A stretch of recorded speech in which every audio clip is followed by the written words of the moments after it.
ये तो अनपढ़ लोग है ना, पढ़ा लिखा लोग है ये। अनपढ़ है अनुसार। एकदम बिल्कुल ये गंवार लोग है। जो लोग बाबा साहब भीमराव अंबेडकर को नहीं समझते हैं, उनकी संघर्ष को नहीं समझते हैं, अंबेडकर साहब नहीं होते तो हम लोग इस बात को हम लोग उनको भी बोलते हैं, अमित शाह जी को भी, कि आपको भी सदन का मुंह देखने का मौका नहीं मिलता। नमस्कार, आप देख रहे हैं प्रणाम पब्लिक न्यूज। मैं दीपक कुमार आपका बहुत बहुत स्वागत करता हूं। मेरी मौजूदगी आज सारण डिस्ट्रिक्ट के गरखा विधानसभा में है। अभी एक बयान बहुत ज्यादा वायरल हो रहा है अमित शाह का, जो उन्होंने कहा है कि अंबेडकर अंबेडकर कहना एक फैशन हो गया है। अगर इतना नाम अगर वो भगवान का लेते, सातों जन्म में उनको स्वर्ग मिलता है। आइए हमारे साथ पूर्व मंत्री और वर्तमान विधायक सुरेंद्र राम जी हैं, इनसे जानते हैं। सर, आपका स्वागत है।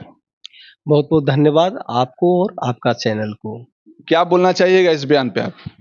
देखिए, जो अमित शाह जी भारत के गृह मंत्री हैं, इस लिहाजा से वो भी भारत के जो लोक राज्यसभा में इस तरह का जो उनके द्वारा जो बयान दिया गया, उस बयान को हम लोग घोर निंदा करते हैं और हम लोग चाहते हैं कि सभी अनुसूचित जाति, अनुसूचित जनजाति, महिला और पूरे भारत को ये अपमानित करने का काम किए हैं। अमित शाह तो बोल रहे हैं मेरे बयान को तोड़ मरोड़ के चलाया गया है। तोड़ मरोड़ को चलाया गया है, ये बयान को हम लोग सुने हैं, इस बयान को हम लोग खूब मतलब भी समझते हैं। चूंकि अंबेडकर साहब नहीं होते तो आज भी हम लोगों को दास प्रथा में जीना पड़ता। अंबेडकर साहब नहीं होते तो हम लोग इस बात को हम लोग उनको भी बोलते हैं, अमित शाह जी को भी, कि आपको भी सदन का मुंह देखने का मौका नहीं मिलता और आप भारत सरकार के गृह मंत्री हैं, आपको भी यह गृह मंत्रालय तक नहीं मिलता। हम लोग नहीं जानते हैं कि स्वर्ग कहाँ है और हम ये भी नहीं जानते हैं कि भगवान कैसा होते हैं, लेकिन हम लोग इस बात को जानते हैं कि अंबेडकर साहब के वजह से आज हम लोगों को भारत में जो मान सम्मान इज्जत जो मिला है, वो हमारे भगवान आदरणीय सम्मानीय पूजनीय हमारे अंबेडकर साहब गरीबों के मसीहा के वजह से मिला है।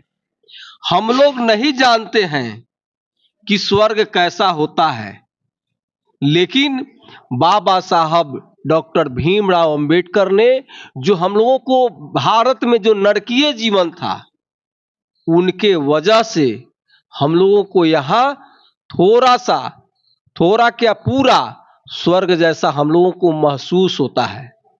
तो हम लोग आजीवन, पूरे जीवन, जब तक हम लोग जीवित रहेंगे, अंतिम बार यदि मेरे मुंह से बोली निकले तो हम लोग ये चाहते हैं कि वह अंतिम बोली बाबा साहब भीमराव अंबेडकर का नाम निकले अंतिम बार। तो ये लोग, हम तो जानते हैं कि भारतीय जनता पार्टी के लोग संविधान को भी नहीं मानते हैं। वो संविधान को भी नहीं मानते हैं, बाबा साहब भीमराव अंबेडकर को भी नहीं मानते हैं। वो तो चाहते हैं कि भारतीय संविधान को बदल दे। वो चाहते हैं कि हम लोगों का जो आरक्षण मिला हुआ है, उस आरक्षण को खत्म कर दे। वो तो बोलते हैं समय समय पे संविधान में चेंज हुआ है। चेंज होना जनहित के लिए सरकार का काम है। जरूरत के हिसाब से सुधार होता है, चेंज होता है, लेकिन ये तो संविधान को ही चेंज करना चाहते हैं। हम लोगों को आरक्षण को ही खत्म कर देना चाहते हैं। हम लोग अंबेडकर साहब को भगवान का दर्जा दिए हुए हैं और अंबेडकर साहब के वजह से ही हम लोगों को इस भारत में जो दास प्रथा था, जो हम लोगों को ये समझा जाए, जब ये भारतीय संविधान नहीं बना था तो गुलाम के श्रेणी में हम लोगों को रखा गया था। आज हम लोगों को आजादी जो मिला इस देश में, तो उस आजादी का मुख्य नायक हम लोग बाबा साहब भीमराव अंबेडकर को मानते हैं। हम लोग नहीं मानते हैं मोदी या अमित शाह को। ये अमित शाह मोदी ये सब जो है ना, ये हम लोगों का दुश्मन है, संविधान का दुश्मन है। इन लोगों का चारा चले तो इस देश से हम लोगों को खत्म करा देंगे, संविधान को खत्म कर देंगे। तो हम लोगों को जो मान सम्मान को जो ठेस पहुंचाने का काम किए हैं, तो अमित शाह तुरंत इस पर से इस्तीफा देना चाहिए इस पद से, क्योंकि इस पद के लायक वो नहीं है। इस्तीफा देना चाहिए उनको। इस्तीफा दे देना चाहिए। जो जो ये तो अनपढ़ लोग है ना, पढ़ा लिखा लोग है, ये अनपढ़ है सर। एकदम बिल्कुल ये गंवार लोग है। जो लोग बाबा साहब भीमराव अंबेडकर को नहीं समझते हैं, उनकी संघर्ष को नहीं समझते हैं, ये संविधान को लिख करके, आप तो जानते हैं ना, तमाम तरह की देश में भाषा, तमाम तरह के रहन सहन, कई जाति, कई धर्म के लोग, लेकिन आज जो हम लोग एक जात एक साथ एक दूसरे के साथ प्रेम से हम लोग रह रहे हैं, तो वो हमारे संविधान के वजह से रह रहे हैं। कि संविधान में इतने खूबसूरती से और इतने मजबूती से एक दूसरे से हम लोगों को जोड़ के और देश प्रेम से हम लोगों को इसको जोड़ा गया है, कि हम लोग इस संविधान के वजह से हम लोग अनेकता में भी एक हम लोग हैं। बिहार के तो कई गो केंद्र मंत्री हैं, चिराग पासवान हो गए या जीतन राम मांझी हो गए, उस समय तक तो कोई बयान नहीं आया था उन लोगों का, वो बहुत बड़े नेता कहे जाते हैं, क्या बोलिएगा इन सब पे? ये लोग बाबा साहब के रास्ते से जो उनका मार्ग दिखाया गया था, उस रास्ते से ये लोग भटक गए हैं। ये लोग अपने कुर्सी के लिए काम कर रहे हैं। कभी इन लोगों के मुंह से दलित की अधिकार और संविधान की रक्षा और दलितों को किस तरह से यह अधिकार मिले, इस पर कभी काम करते हैं लोग? भाजपा की सरकार में दलितों का अधिकार को छीना जा रहा है। भाजपा के शासन काल में देश की संपत्ति को बेचा जा रहा है। अब देश की संपत्ति बिक जाएगा तो हम लोगों का आरक्षण का क्या होगा? जो भारत सरकार में 15% अनुसूचित जाति के लिए और 7.5% अनुसूचित जनजाति के लिए टोटल 22.5% जो हम लोगों का आरक्षण है, और अब आपकी जो है, अब रेलवे को निजीकरण कर दिया गया, कोल इंडिया को निजीकरण कर दिया गया, LIC को बेच दिया गया। तो आपका जो है ये सारे संपत्ति जो है जब बिक जाएंगे, तो निजी क्षेत्र में तो हमारा आरक्षण नहीं है। तो हमारी आरक्षण को एक तरह से खत्म करने का ये केंद्र सरकार का, मोदी जी का, नीतीश जी का ये एक तरह से मुहिम चल रहा है कि देश की संपत्ति बेच दो। देश की संपत्ति बिक जाएंगे तो आरक्षण देना ही नहीं पड़ेगा।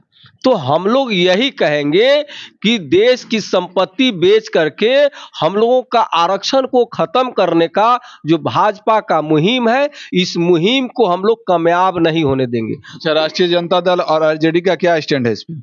इस पर हम लोग पूर्ण रूप से हम लोग भाजपा को, अमित शाह को, हम लोग ये उनकी बयान को हम लोग चाहते हैं कि उनके बयान जो आया है उस बयान पर, अपने बयान पर माफी मांगे, सार्वजनिक रूप से माफी मांगे, और माफी नहीं अपने पद से इस्तीफा दे। क्योंकि बाबा साहब के वजह से ही हम लोगों का संविधान जो लिखे संविधान, उस संविधान के वजह से ही हम लोगों का आत्मसम्मान, हम लोगों का विकास, हम लोगों का आरक्षण और हम लोगों की सुरक्षा उसमें निहित है।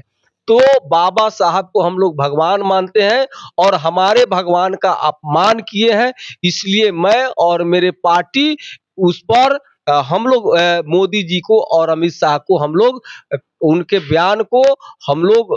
बयान पर चाहते हैं कि दोनों जो है इस्तीफा दें। क्योंकि भारत के प्रधानमंत्री का भी इसमें मानेंगे कि उनके गृह मंत्री के द्वारा इस तरह का बयान आया, उस पर अभी तक उनका कोई स्टेटमेंट उनका समर्थन है, इनका बयान समर्थन है तभी ना चुप है, और समर्थन है तभी ना उस पर कोई खंडन नहीं करें, समर्थन है तभी ना इस्तीफा अमित शाह से नहीं लिया गया। तो भारत के प्रधानमंत्री गंवार और भारत के अमित शाह गंवार।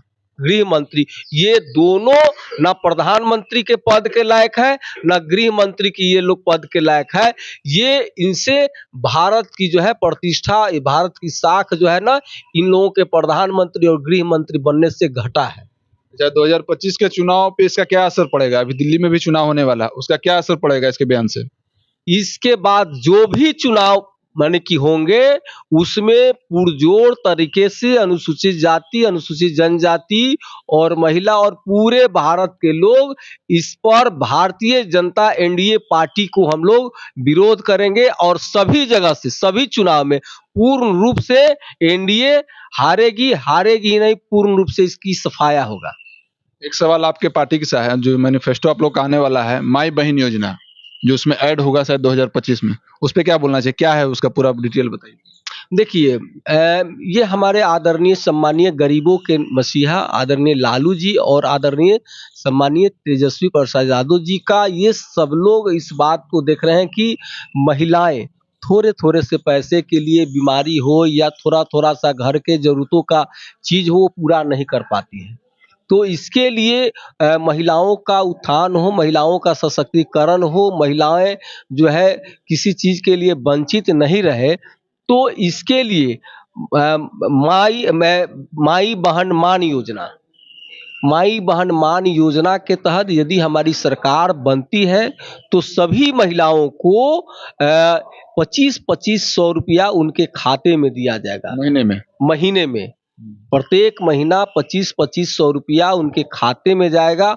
और इतना ही नहीं, वृद्धा पेंशन, विकलांग पेंशन, विधवा पेंशन, इसमें भी हमारी सरकार बनती है तो हमारे आदरणीय नेता तेजस्वी प्रसाद यादव जी इस चीज को घोषणा किए हैं कि 2500 रुपया विधवा, 1500 रुपया विधवा पेंशन, विकलांग पेंशन और वृद्धा पेंशन के लिए भी दिया जाएगा। इतना ही नहीं, यदि हमारी सरकार बनती है तो 200 यूनिट बिजली गरीबों को फ्री दिया जाएगा।